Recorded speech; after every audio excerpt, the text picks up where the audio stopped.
Bonjour à tous, on se retrouve pour la présentation de l'indicateur numéro 14 du référentiel national qualité de la certification Calliope. Cet indicateur est le sixième du critère 3, adapter ses prestations aux bénéficiaires. Donc l'intitulé de cet indicateur est le suivant: le prestataire met en œuvre un accompagnement socio-professionnel, éducatif et relatif à l'exercice de la citoyenneté. À qui s'adresse cet indicateur? Eh bien, comme vous pouvez le voir, et c'est un petit peu particulier, il s'adresse seulement aux acteurs des centres de formation des apprentis dans le cadre de l'apprentissage. Nos conseils pour cet indicateur sont les suivants.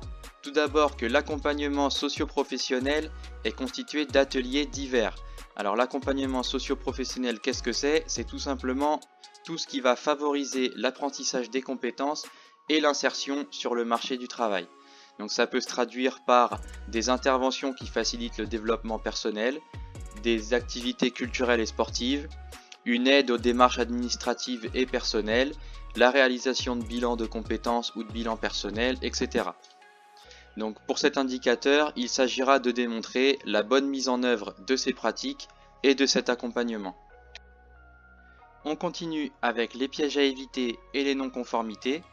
Le niveau attendu sera de démontrer que l'accompagnement de l'apprenant est formalisé et mis en œuvre par la mise en place de projets spécifiques.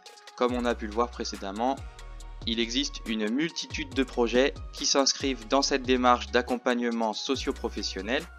Certains organismes de formation disposent déjà de nombreux projets qu'ils ont mis en place auparavant et pourront les réutiliser pour cet indicateur. En revanche, si vous n'avez pas encore créé de contenu, ça va représenter une charge de travail importante. Enfin, attention, car le non-respect de cet indicateur entraînera une non-conformité majeure. On termine avec les points clés à retenir. Donc retenez qu'il faudra proposer des projets spécifiques, éducatifs et surtout relatifs à la citoyenneté, et qu'il faudra également prouver la bonne mise en œuvre de ces projets. Donc gardez bien des traces des projets que vous avez déjà réalisés ou que vous souhaitez réaliser. Enfin, de nombreux projets peuvent être pris en compte dans cet indicateur.